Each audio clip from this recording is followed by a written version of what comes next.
today, for it is today, we're going to talk about something that I find fascinating, and that is old Hollywood stars, but specifically Greta Garbo. I fished this out. It is a small DVD collection I have of Greta Garbo movies. There is 4 iconic Garbo roles in this box set. Let's do it the right way, shall we? Garbo. Greta Garbo. And I thought that it might be, well, interesting for me. Because listen, if you talk about something that you're interested in, well, at least one person will be happy. In this instance, me. But in all seriousness, Garbo is extremely interesting. So let's take these DVDs out, shall we? The box isn't exactly in pristine condition, but I don't really care. I'm not going to sell it, so I'm not bothered. It's lovingly worn. This year is part one. And on this DVD is Anna Christie and Mata Hari.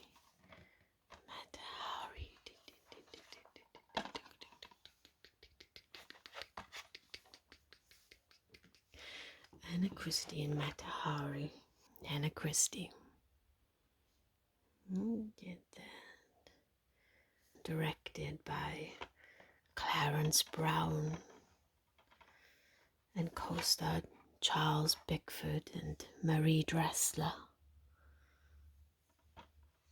The plot is about an ex-lady of the night,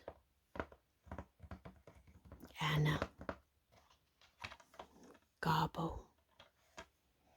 She reunites with her barge captain father in New York, and at the same time meets and falls for a sailor.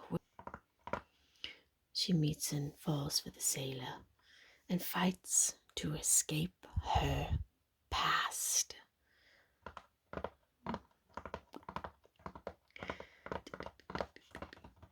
It was a massive box office hit, and it turned out to be the highest grossing film of 1930.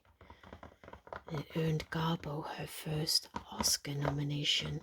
It was also coincidentally her first talkie. She was one of the few actresses or actors in Hollywood who made the successful transition from silent film to talking film. And Garbo was a sensation. But Garbo was not your average American.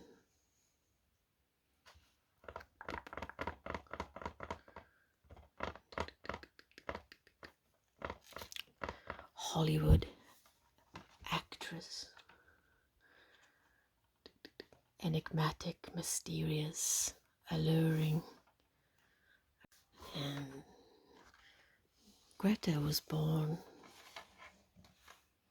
Greta Lovisa Gustafsson on September 18th, 1905, in a cramped 4th floor tenement in Stockholm. And Garbo grew up in abject poverty as the youngest of 3 siblings. And her father was a laborer and dishwasher, plagued by unemployment. He would die when Greta was very young of meningitis. And her mother Anna, a jam factory worker and cleaner, scraped by in a bleak, ugly home where kids shared one spotless room and money was so tight that they practiced real economy, no luxuries. Garbo left school at a very young age, 13, not unheard of for working class children in those days to finish school very young, to go out to work, to help the family survive and stay afloat. Greta was 13. And of course, after her father's death a year later from spinal meningitis, the family was in even worse straits.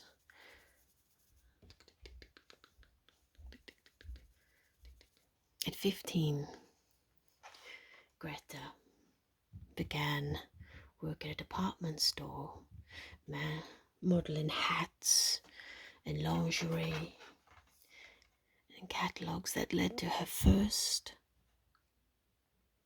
film-ish,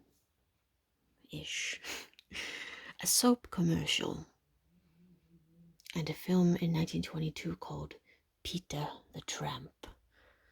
Somebody sensed potential in Greta Gustafsson.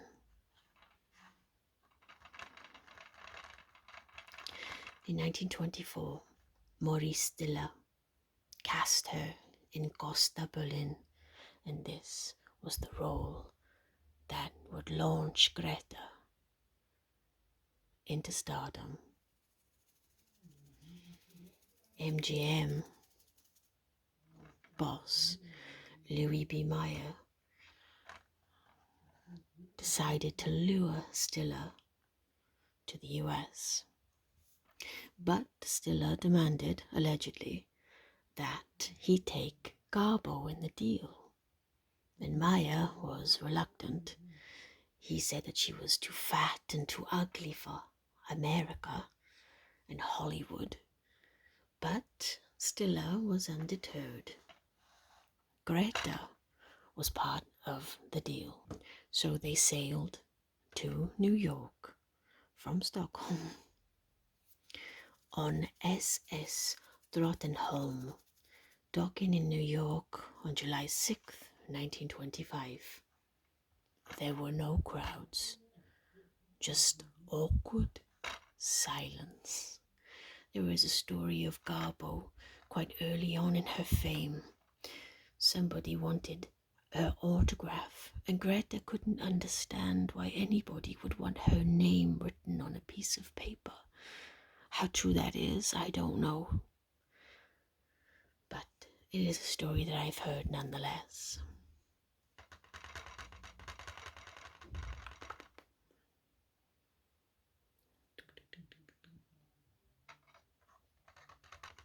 In 1926, her breakout Hollywood role came with Flesh and the Devil, starring John Gilbert.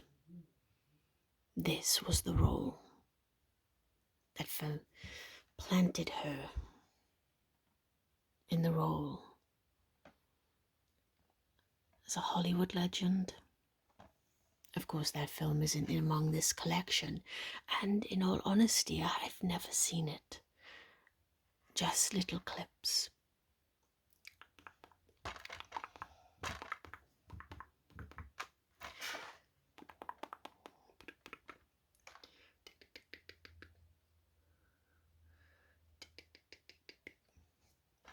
Let's talk about Mata Hari. Mata Hari, of course, is based on a true story, although a lot like all the roles Garbo would play that were based on a real person. Hollywood lended its own interpretation to romanticize events. Mata Hari herself is a deeply fascinating figure in history. A First World War spy in the trenches. Garbo's Mata Hari was released in 1931 and directed by George Fitzmaurice and co-starring Ramon Novarro, one of the enigmatic leading men of the time, with Lionel Barrymore, who was the grandfather of Drew Barrymore, and Louis Stone. The plot is about a First World War exotic dancer turned German spy who seduces secrets from Allied officers, but she inevitably falls for the charms of a young pilot, Ramon Novarro.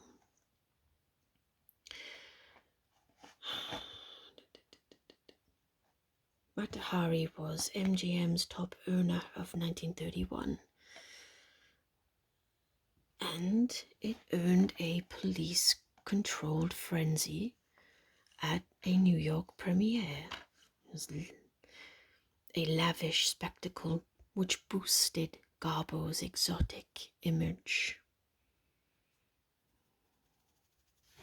A lot of the scenes that were filmed were censored in many markets. In all honesty, neither of these are my favorite Garbo films, but they're still always worth a watch.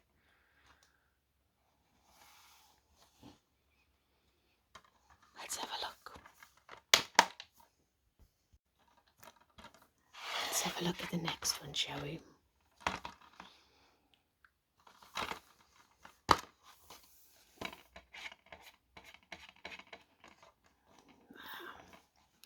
Queen Christina and Anna Karenina. Queen Christina, again based on real events.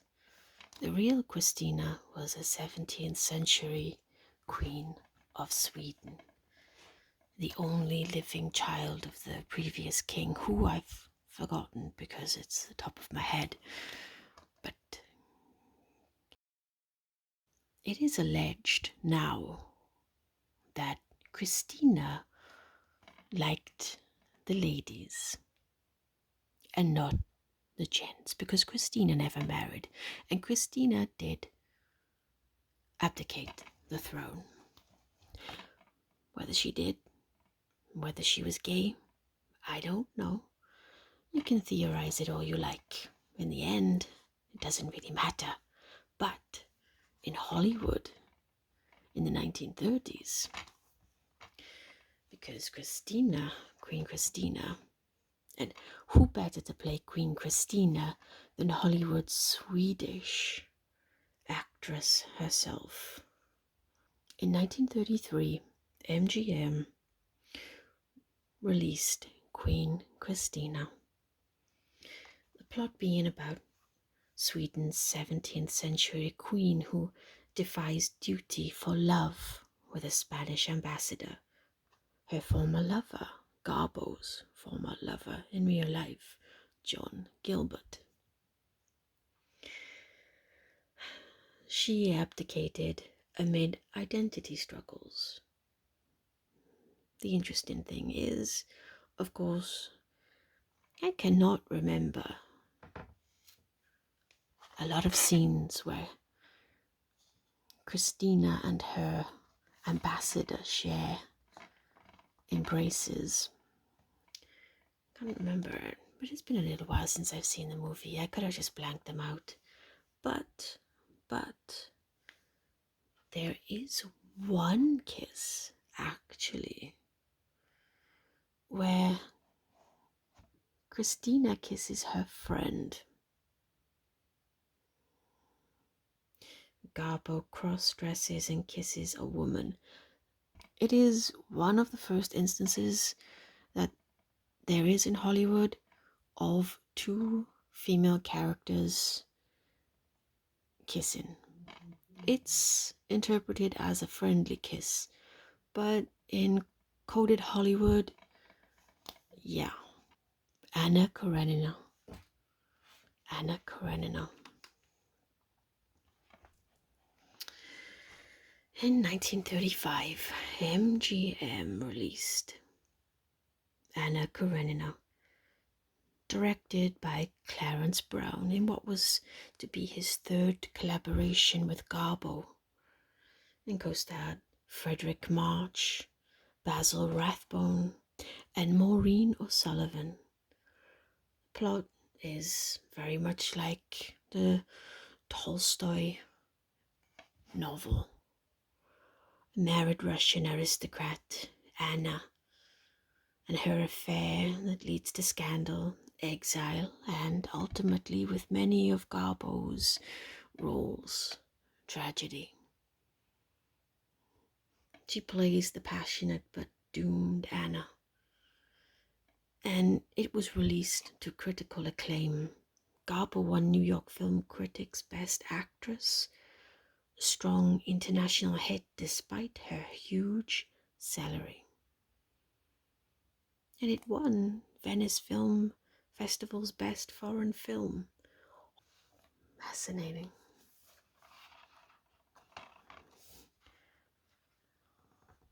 Garbo retired ridiculously early, but it cemented her aura, her mystique. I want to be alone. Of course, she didn't actually say that. She didn't actually say that. She said, I want to be let alone.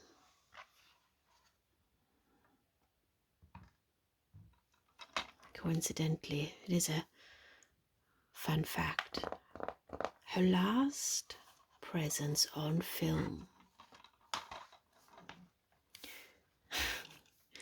was in the 1980s,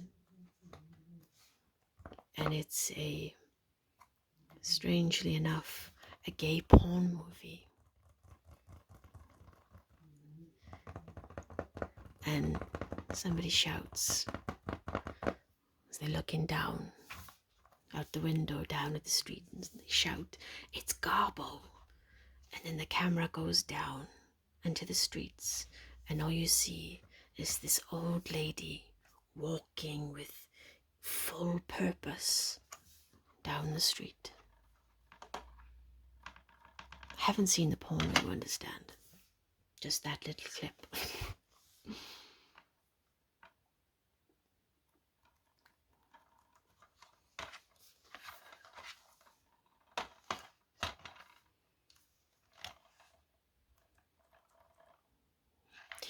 Okay, I think that is it. Until next time, see ya.